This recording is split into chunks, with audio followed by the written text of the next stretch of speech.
아니, 제 남편이 죽었다니요. 말이 안 되잖아요.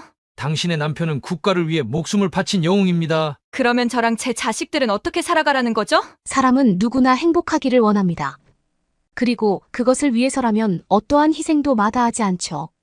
오늘 소개해드릴 사연은 고향에 있는 자신의 두 딸을 위해 아픈 몸을 억지로 견뎌가며 한국에서 돈을 벌었다는 우크라이나 여성의 경험담입니다. 그녀는 자신이 보내는 돈으로 자식들의 인생이 달라질 수 있단 사실을 깨닫게 되면서 병원에 가는 일조차 자신에게는 사치라는 생각이 들었다고 하는데요. 그 결과 참을 수 없을 만큼 극심한 통증에 쓰러지고 나서야 주변 사람들의 도움으로 병원에 오게 되었다고 합니다. 그런데 그녀는 이렇게 아팠던 경험 때문에 한국에 큰 고마움을 느끼게 되었다고 하는데요. 과연 그녀에게는 무슨 일이 있었던 걸까요? 우크라이나 여성의 사연입니다. 감동 시작 애청자 여러분, 영상 시작 전 좋아요와 불우이웃을 위해 끝까지 시청 부탁드립니다. 안녕하세요. 저는 한국에서 지내고 있는 우크라이나인 마가레타 페리슈일라고 해요. 한국 이름은 발음이 비슷한 박리사예요. 우크라이나의 한 작은 마을에서 살고 있던 저는 남편과 두 자녀를 둔 평범한 가정주부였습니다. 남편이 사고로 세상을 떠나기 전까지만 해도 말이에요.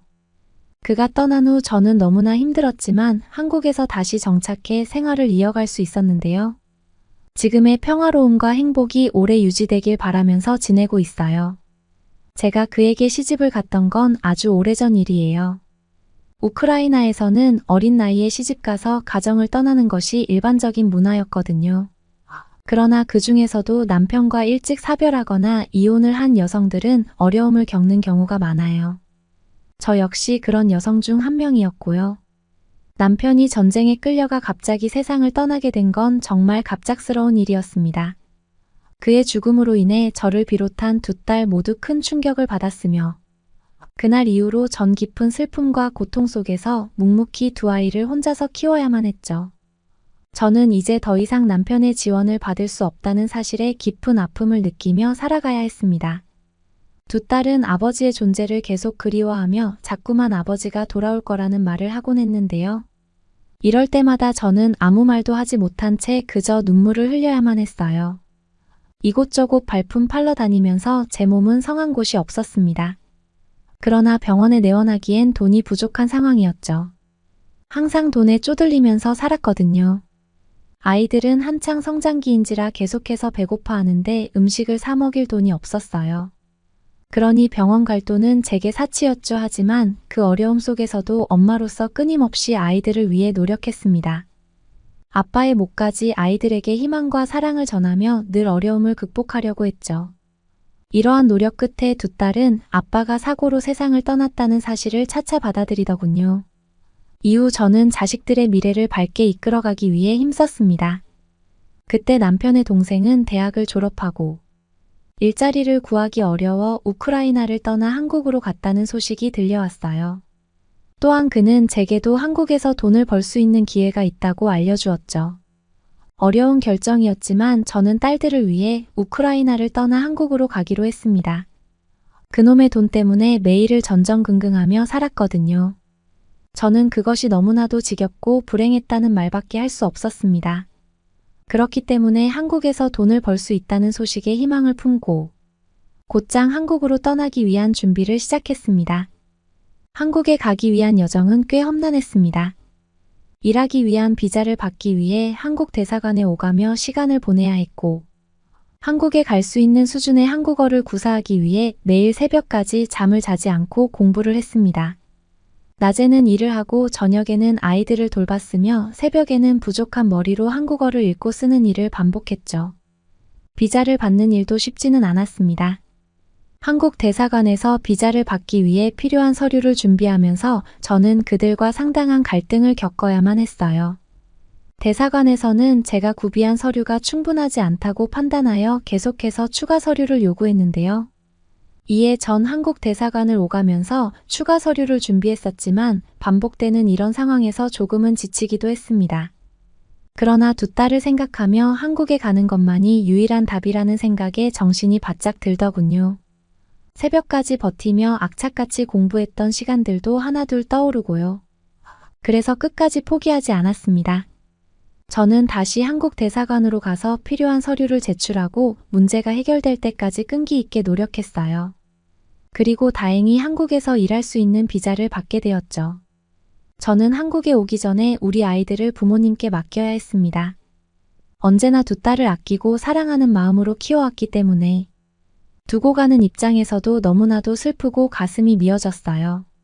저는 언제나 자녀를 생각하며 제 모든 것을 바쳤고 이번 이별도 마찬가지였습니다.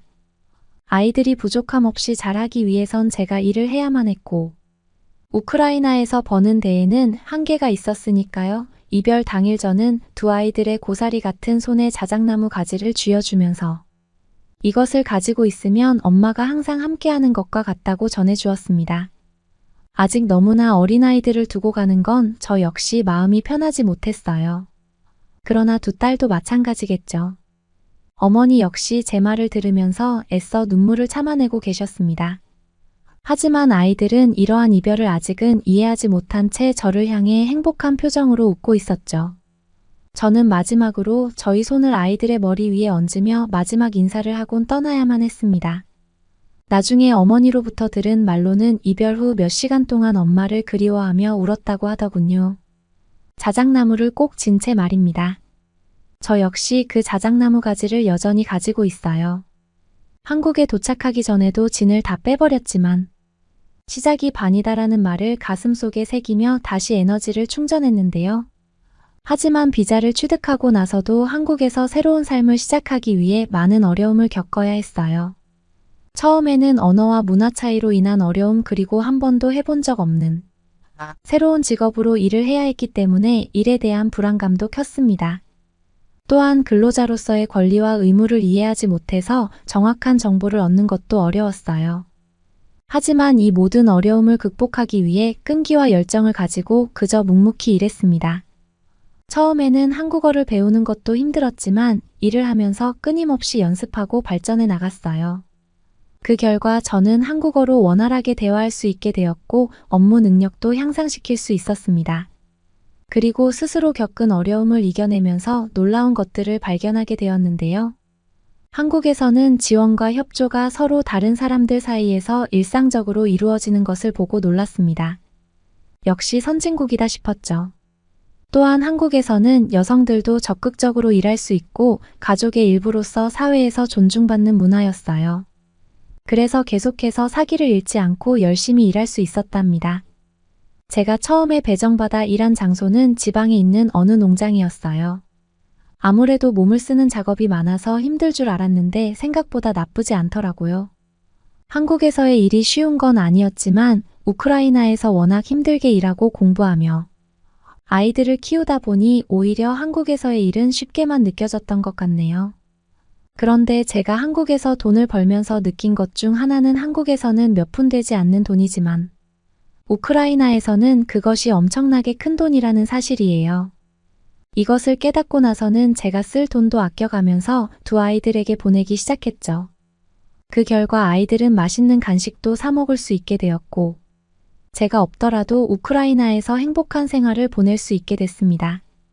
그땐 정말 한국에서 일하기 잘했다는 생각이 들었어요. 일의 강도도 그다지 세지 않고 사람들도 친절하니 진작 올 걸 그랬다 싶었죠. 그래도 생활과는 별개로 돈을 모으는 것은 어려운 일이었습니다. 사람의 욕심은 끝이 없다고 자식들이 배부르게 먹는 걸 보니까 자꾸 더 큰 돈을 보내주고 싶더라고요. 그래서 최대한 혹독하게 저를 몰아세우며 돈을 모았습니다.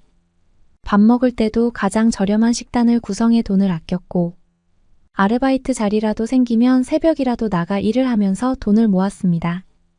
그리고 최소한의 생활비만을 남긴 채 모두 아이들에게 돈을 보냈죠. 물론 부모님의 통장으로요 하지만 가끔은 너무 힘들다는 생각이 들어서 좌절감에 빠진 채 우울한 시간을 보낸 적도 있었는데요. 그럴 때마다 저는 아이들과의 행복한 미래 하나만을 생각하며 억지로 버티고 또 버텼습니다. 그런데 너무 치열하게 살아와서였을까요? 어느 순간부터 심한 복통과 메스꺼움이 저를 괴롭혔습니다. 우크라이나에 있을 때부터 너무 몸을 혹사했기 때문에 아마 몸에도 한계가 왔던 것 같아요. 시간이 지날수록 속이 자꾸 아프고 더 심해지면서 서 있기도 힘들 정도로 혹독한 통증이 느껴졌죠. 저는 돈 때문에 병원에 가는 것이 두려웠어요. 우크라이나에서도 비싼 병원비 때문에 질병이 생겨도 병원에 가는 게 어려웠거든요. 그런데 한국의 물가를 생각해보면 한국의 병원이 얼마나 비쌀지는 도저히 가늠이 가질 않았습니다.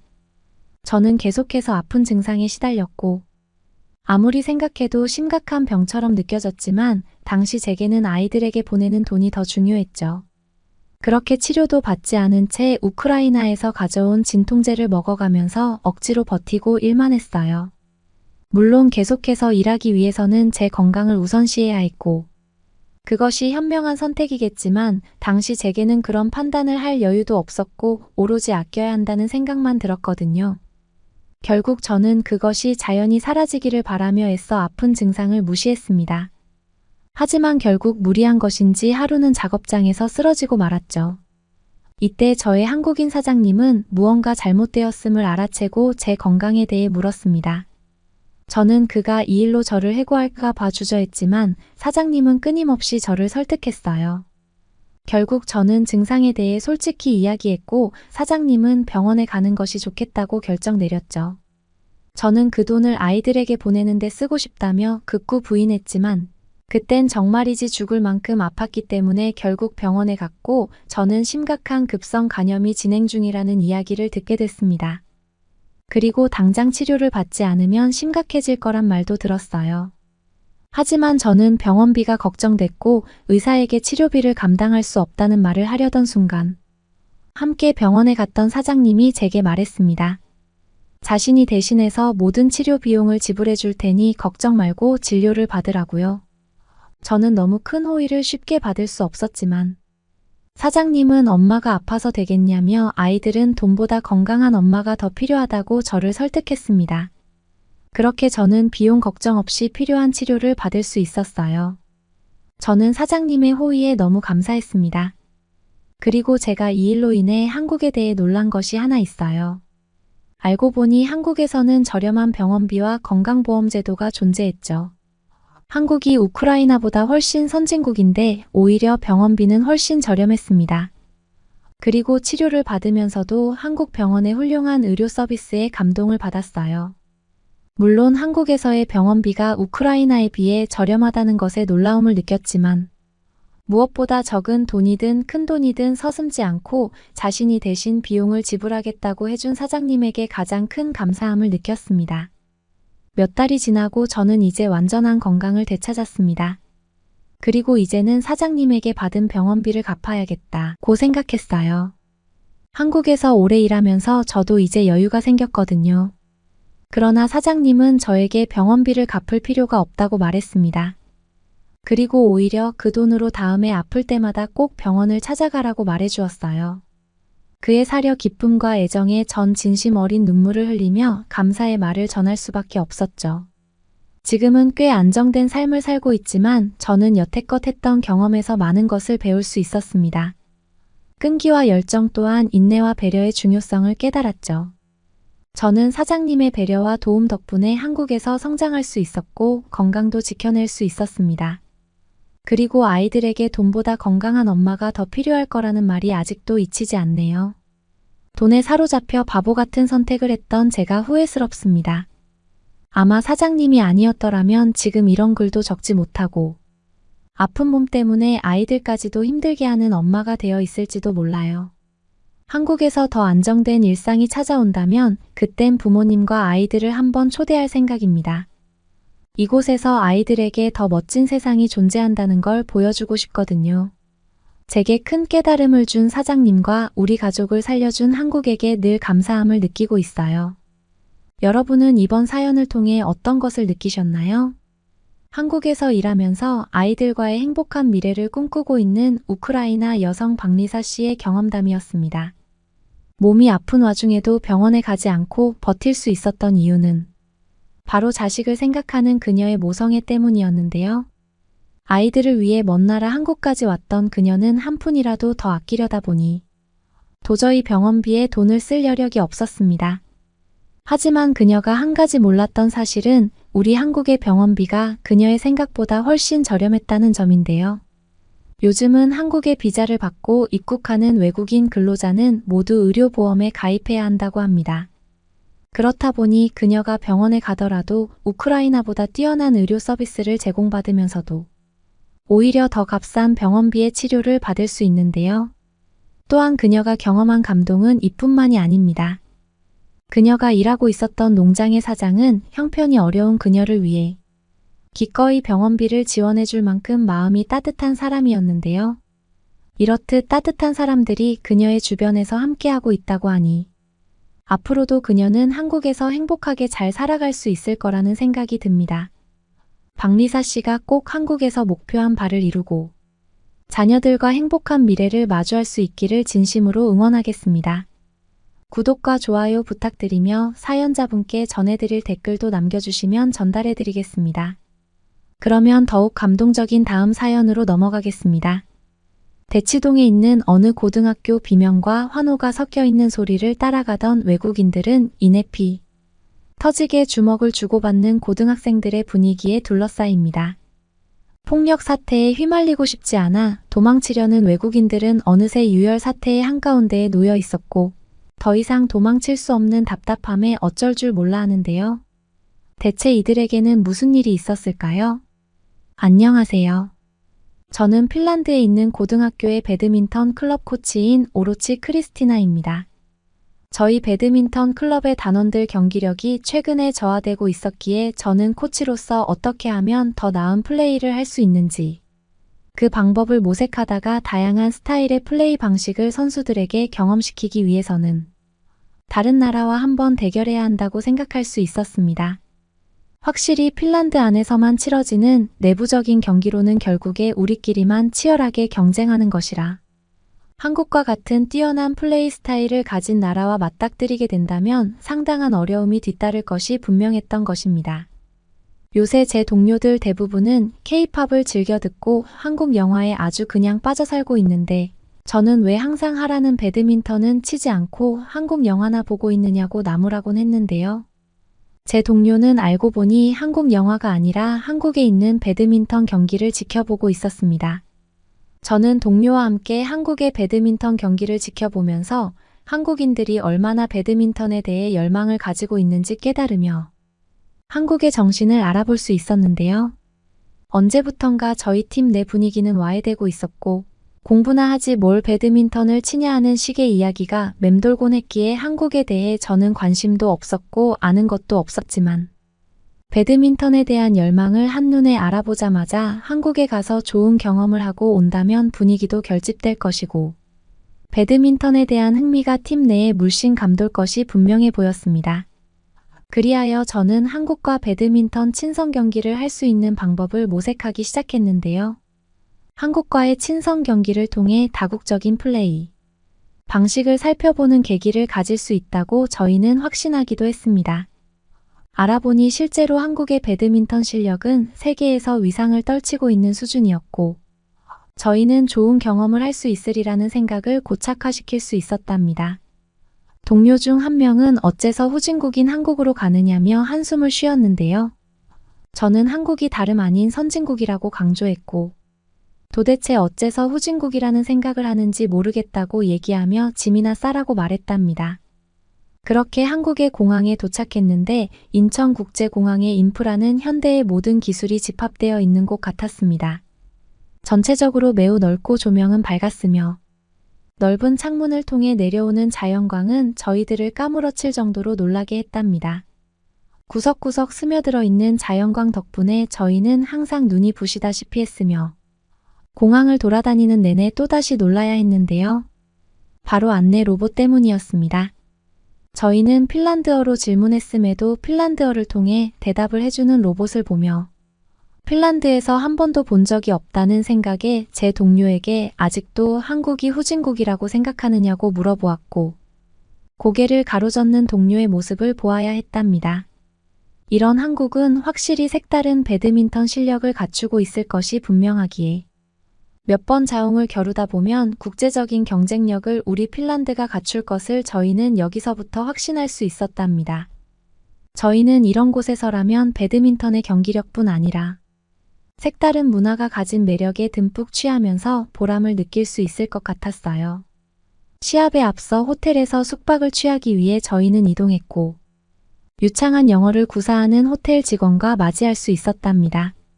처음에 저희는 언어적 장벽에 좌절할 것이 분명하다고 예상했지만 매우 반가운 영어의 등장에 저희는 혀를 내두르며 좋아했고, 한국 호텔의 로비는 전통적인 디자인과 현대적인 세련미가 조화를 이루고 있었기에 저희는 더없이 만족할 수 있었답니다. 저희는 서울의 모든 곳이 보이는 호화스러운 객실을 한국의 배려심 덕에 무료로 숙박할 수 있었는데, 이런 곳에서 숙박하면 돈이 많이 깨질 게 분명했으나 배려심 깊은 한국 덕에 저희는 모든 것을 무료로 제공받을 수 있었답니다. 그곳에서 핀란드에서는 상상할 수조차 없는 아름다운 경관을 보면서 저희는 식사를 하기 위해 호텔의 식당을 찾았는데요. 거기에서는 매콤한 소스가 섞여 있는 한국의 전통 요리인 비빔밥이 등장했고, 입안에서 풍부하게 퍼지는 식감과 맛은 지금껏 핀란드에서 느꼈던 그 어떤 요리들보다도 색달랐고 절로 입가에 미소가 지어지는 훌륭한 맛이었습니다. 한국에 대해 선입견을 갖고 있던 제 동료는 이런 아름다운 맛을 맛보게 될 줄은 상상도 못했다며 눈이 커다래져 있었고, 식사를 끝마친 저희는 밖으로 나오면서 한국어와 영어로 모두 표시되어 있는 배려심 깊은 표지판을 보며 또 한 번 감동을 받아야 했답니다. 제 동료 중 한 명은 어렸을 적부터 지독하게 한국 문화에 대해 관심이 많았는데요. 처음에 소개해드렸던 K-팝을 듣는 배드민턴 경기를 지켜보고 있던 동료였습니다. 그 동료는 가벼운 마음으로 이곳에 온 저희와 달리 한국의 문화를 처음 본다면서 아주 놀라워하고 있었고, 지금을 굉장히 소중히 여기고 있는 게 눈에 여실했습니다. 그나저나 지금이 밤인데도 불구하고 밥을 먹고 산책을 나온 저희들의 눈에 보인 것은 아무렇지 않게 돌아다니고 있는 한국인 초등학생이었습니다. 사람들은 모두 휴대폰을 내려다보면서 편안하게 밤거리를 돌아다니고 있었고, 저희는 구독과 좋아요를 누르며 도무지 혼자 돌아다닐 수 없는 위험천만한 핀란드의 밤거리를 떠올렸습니다. 밤만 되면 핀란드의 밤거리는 거리를 떠돌아다니며 행패를 부리는 노숙자들이 범람하고 있었던 것이었습니다. 핀란드 정부에서는 돈이 아깝다는 이유로 노숙인들을 전혀 관리해주지 않고 경찰들조차 순찰을 안 도는데요. 하지만 한국에 있는 사람들은 모두 휴대폰만 쳐다보며 강도짓을 당하든 말든 아무렇지 않게 돌아다니고 있었으니 저희로서는 엄청난 충격에 휩싸일 수밖에 없었답니다. 다음 날이 되어서야 저희는 시합이 열리는 고등학교로 향했습니다. 그런데 예상과 다른 고등학교의 풍경에 정말로 경악을 금치 못했는데요. 학생들은 모두 한국인인데도 불구하고 영어를 모국어처럼 능통하게 사용하고 있었고, 피부색이 다르든 말든 저희를 차별하지 않는 개방적인 모습을 보이고 있었습니다. 이 정도의 환대를 받을 거라고는 기대하지 못했던 저희들은 핀란드에서는 볼 수 없는 뛰어난 개방심을 가진 한국의 학생들에 대해 큰 존경심을 품었답니다. 안전하고 깨끗한 인프라로 뒤덮여 있는 한국은 고등학교마저 모두 선진적인 문물의 냄새로 도배시키고 있었습니다. 또한 모든 물건을 파는 백화점 같은 매점은 물론이고, 학생들의 안전을 책임지는 친절하신 경비 아저씨까지 고등학교 내에서 볼 수 있었는데요. 핀란드는 누가 와서 총기를 휘두르든 말든지 간에 상관하지 않는 낙천적인 모습을 보여주곤 했었기에 저희로서는 한국의 고등학교를 보고 충격을 받을 수밖에 없었던 것이었습니다.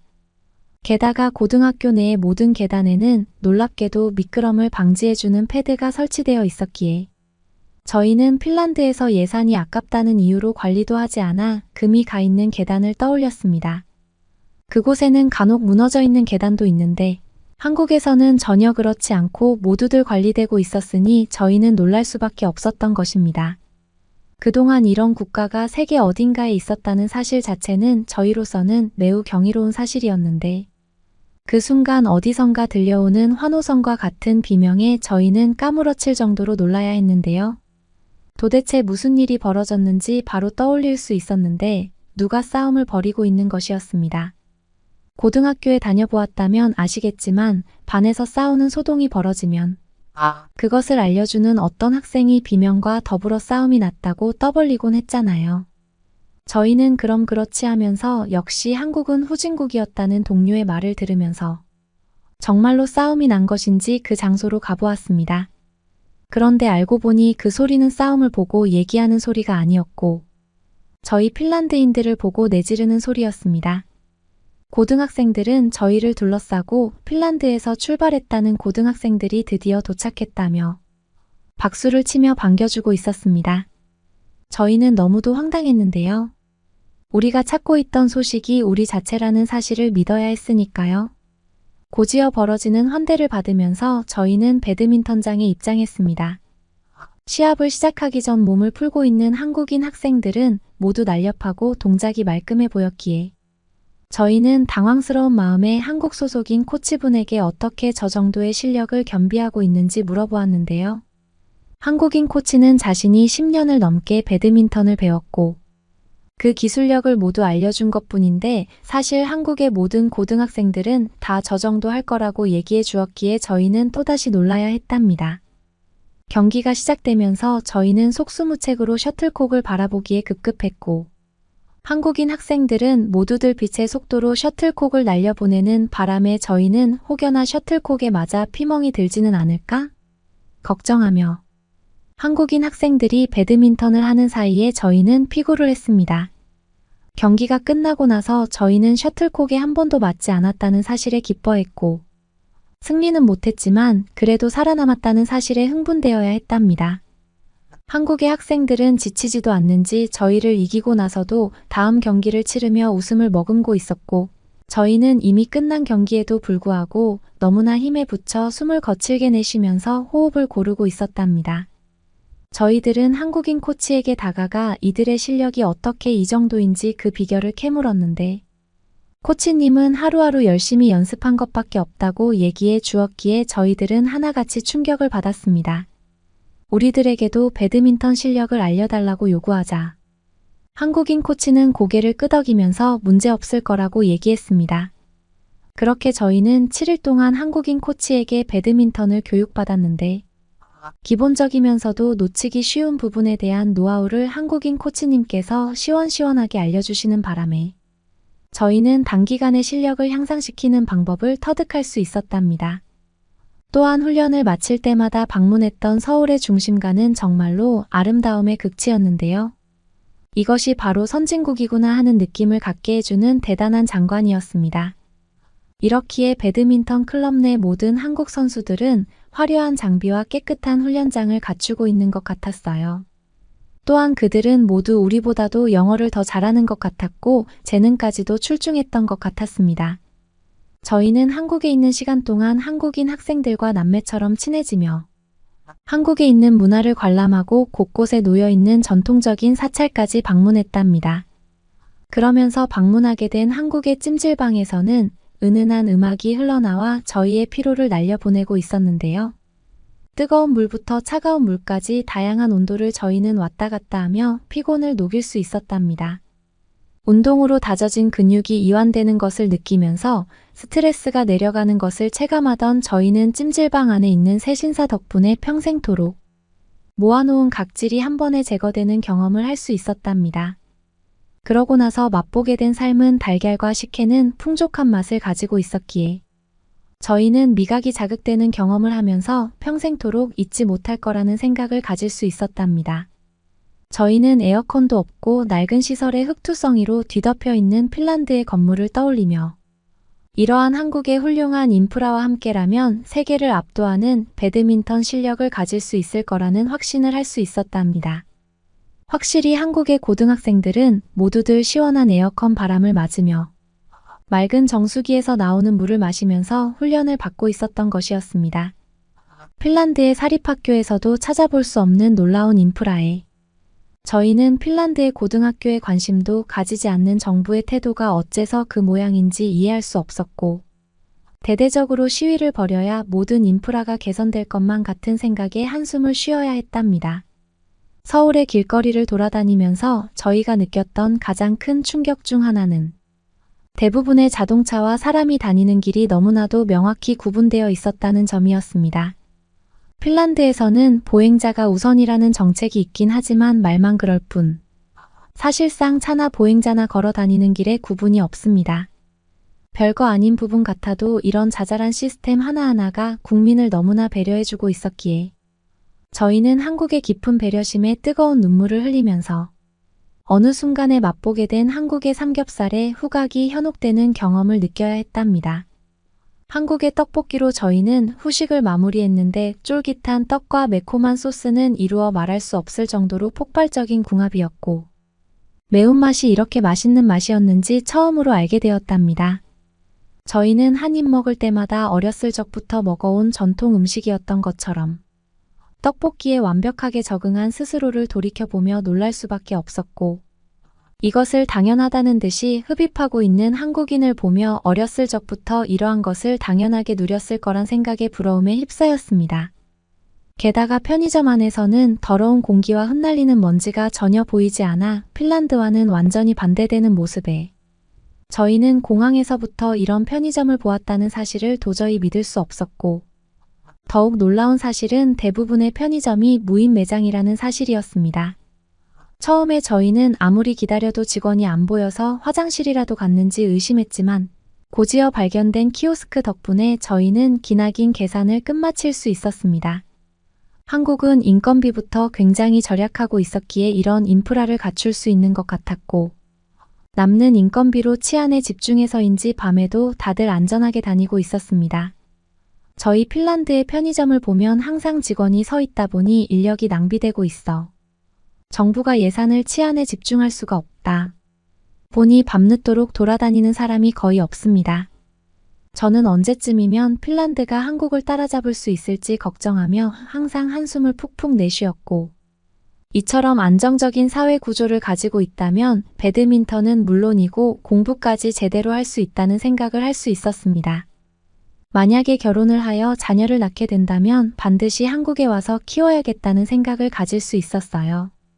그렇게 저희는 길거리를 돌아다니면서 한국이 가진 훌륭한 시민의식과 따뜻한 마음가짐을 강렬히 느꼈고 아무것도 느끼지 못한다는 동료가 한 명도 없었기에 저희는 하나가 된 마음가짐을 느끼며 단결심이 올랐다는 것을 체감하였습니다.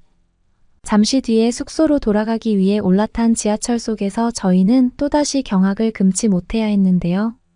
핀란드의 지하철 문이 열리면 보통 눈에 보이는 것은 식료품을 팔고 있는 잡상인들인데 한국의 지하철은 그런 사람들이 거의 없이 너무나 쾌적했고 사람들은 저마다 다리를 오므린 채 상대를 배려해주기에 급급했습니다.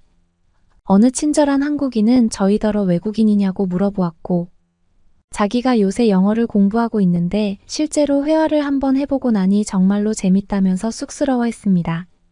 저희는 너무나 영어를 잘한다고 응수했고 한국인분은 고맙다고 얘기해 주었습니다. 저희는 생각지 못한 소통 덕에 화목하게 지하철을 이동하며 한국이 가진 열정과 사랑에 대해 감탄할 수 있었습니다. 그렇게 돌아다니면서 알게 된 서울의 문화는 그 누구도 넘볼 수 없는 선진국의 기술력이 집약된 최신식의 그것이었습니다. 이런 모습을 보며 우울한 생각을 갖지 않게 된다면 아마도 한국인뿐일 겁니다. 저희는 일주일도 안 되어 핀란드로 돌아갔지만 음식뿐 아니라 예술적인 부분과 배드민턴, 실력이 있어서 세계를 압도하는 한국에 대해 깨닫는 계기를 마련할 수 있었으며 저희들이 가진 한국에 대한 인식을 개선시켰을 뿐 아니라 사고의 지평을 넓혀주는 계기까지 마련했던 것 같습니다. 저희는 한국의 풍부한 역사와 전통 그리고 기술력을 체험하면서 언제쯤이면 핀란드가 한국을 따라잡을 수 있을지 생각하며 핀란드에서 매일매일 배드민턴 실력을 갈고 닦고 있습니다. 그러면 더욱 재미있는 다음 사연으로 넘어가겠습니다. 구독과 좋아요, 응원하는 댓글 부탁드려요. 해운대에서 열린 국제청소년농구대회. 한국의 지원을 받고 도착한 외국인들이 공 튀기는 소리에 귀를 기울입니다. 그러는데 웬 농구공이 외국인의 머리를 강타하는데요. 외국인은 엎어진 뒤에 깔깔거리는 소리를 듣습니다. 그러게 왜 돈도 없으면서 한국에 왔냐는 것이었죠. 외국인은 억울한 마음과 함께 바닥에서 일어났습니다. 그렇게 외국인의 입에서 어떤 말이 빠져나오자 한국인들은 일제히 경악을 금치 못하는데요. 도대체 무슨 일이 있었던 것일까요? 안녕하세요. 저는 프랑스의 고등학생 세미게일 토마스입니다. 제가 있는 고등학교 농구팀은 대회마다 좋은 성적을 거두고 있었지만 우리 지역 내에서만 경기하다 보니 다양한 팀과 경쟁하지 못해 어려움을 겪고 있었는데요. 세계적인 대회에 참가하면 참교육을 당할 것 같았기 때문이었죠. 사실 저희가 지역 내에 있는 대회만 하는 이유는 결정적으로 못 사는 지역에 살기 때문이었어요. 그러다 보니 애초에 공부와 거리가 먼 쪽으로 사람들이 많이 몰렸던 것이고 저 또한 거기에 속하여 농구를 하게 된 것이었습니다. 제가 이렇게 가난한 이유는 저희 부모님 때문일 것입니다. 부모님은 아주 어린 나이에 결혼을 했습니다.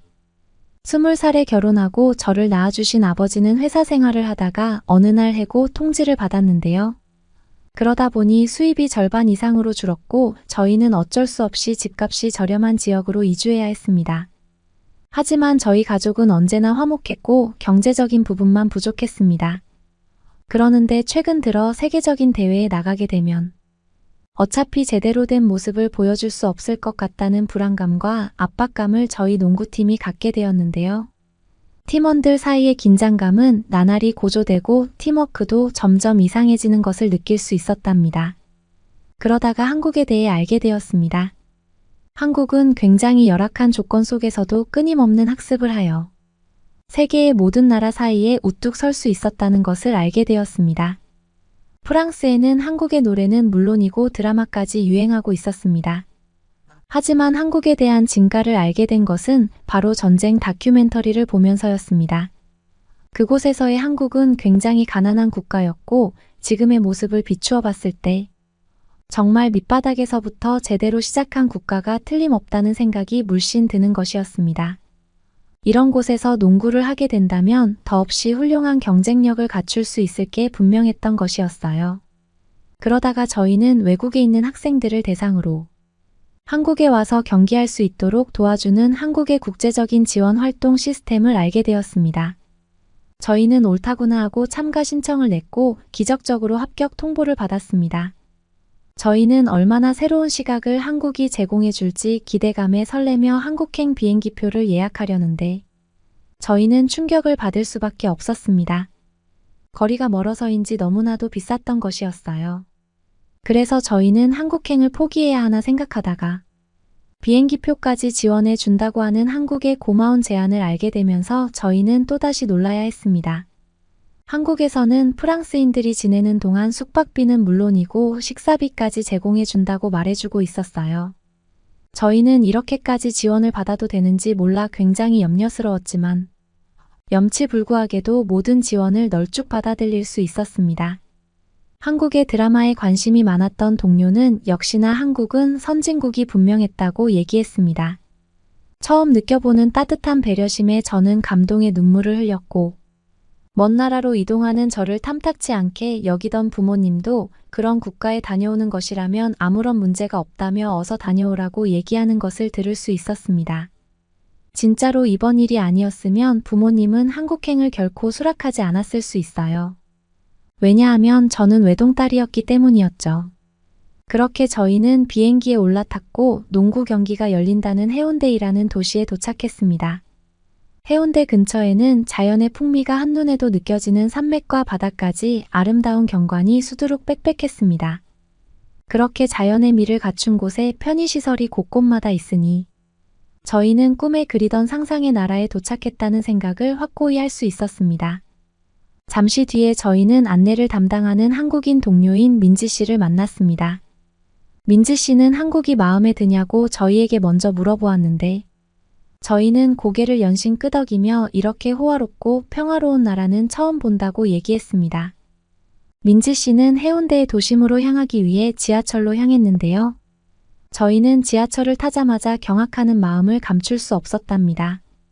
살면서 이렇게까지 쾌적한 지하철은 처음 보았고 어디서도 들려오지 않는 빌어먹을 찍찍거리는 소리가 하나도 없는 이유에 대해 도무지 짐작할 수 없었습니다.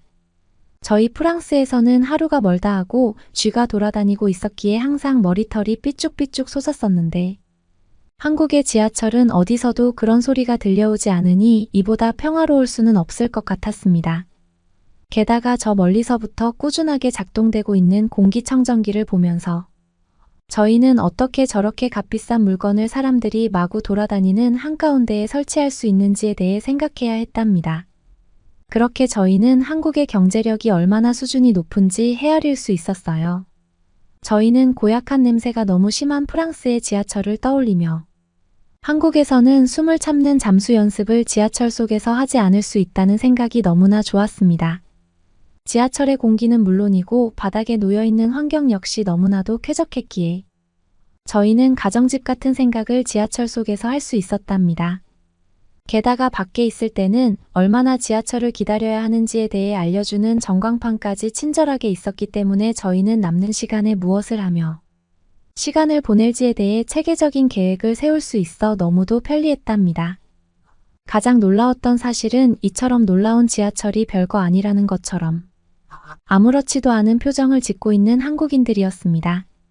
저희는 어떻게 그 어떤 경각심도 없이 이처럼 훌륭한 지하철을 한국인들이 이용하고 있는지 도무지 이해할 수 없었고 어지러운 마음을 느낄 수 있었답니다.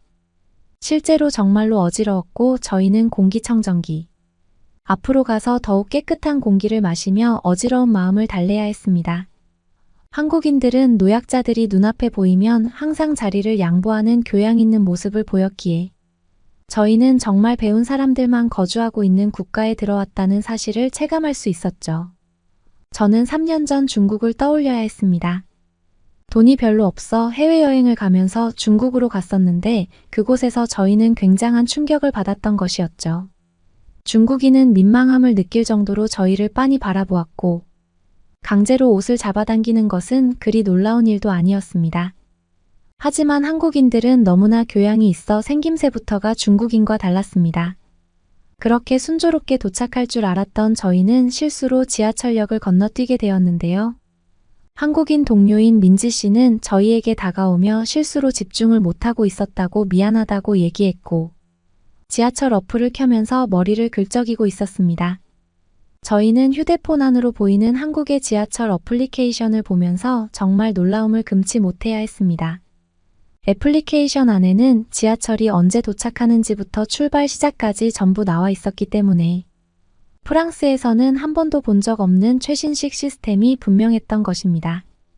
그렇게 저희는 지하철 애플리케이션 덕분에 목적지에 도착할 수 있었고 국제청소년 농구대회가 열리는 곳에 단숨에 향할 수 있었답니다.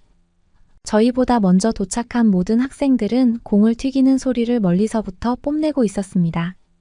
저희는 공소리만 들어도 학생들의 힘이 얼마나 강한지 뼈저리게 느낄 수 있었어요. 게다가 한눈에도 예쁘고 키까지 큰 고등학생들을 보면서 감히 저희가 어떻게 대적해야 할지 참으로 골치가 아팠습니다. 그 순간 갑작스럽게 저는 농구공을 머리에 맞았는데요. 엎어져야 했답니다. 저는 누운 상태로 주변에서 들려오는 한국인들의 깔깔거리는 소리를 듣게 되었습니다. 아무래도 저희들이 가난한 외국인이기 때문에 못살게 굴기 위해 농구공으로 맞추고 비웃는 것이 분명했습니다. 저는 가난한 것도 억울한데 이런 취급까지 당하고 있으니 괜히 한국에 왔다는 생각을 가졌는데요. 그렇게 터벅터벅 동료들의 부축을 받고 일어났을 때 저희들을 보고 놀라워하는 한국인들을 볼 수 있었습니다. 갑자기 한국인 고등학생들은 저희에게 정말로 미안하다고 사과했고 사실 옆에 있는 민지 씨를 맞추려고 했는데 뒷모습이 비슷해서 헷갈렸던 것 같다고 얘기하고 있었습니다. 저는 그런 거였냐며 멋쩍게 괜찮다고 말했고 한국인 고등학생들은 사과할 겸 근처에 있는 맛있는 간식을 사주겠다고 말했습니다. 저는 마음이 영 석연찮아서 무슨 음식이든 간에 마음이 풀리지 않을 게 분명했지만 곧이어 한국인 학생들이 사주는 떡볶이라는 음식의 모든 불안과 갈등이 해소되는 것을 느꼈답니다. 어떻게 이렇게 맛있는 촉감과 소스가 한데 어우러질 수 있는 것일까요? 저는 떡볶이를 집어먹으며 정말 맛있다는 생각을 하염없이 했고 어째서 프랑스에는 이런 음식이 없는지 도무지 이해할 수 없었답니다. 그렇게 저희는 국제대회에 참가했지만 저는 10분도 안 되어 교체를 할 수밖에 없었습니다. 떡볶이를 배 터지게 먹은 나머지 몸이 무거워진 것이었죠.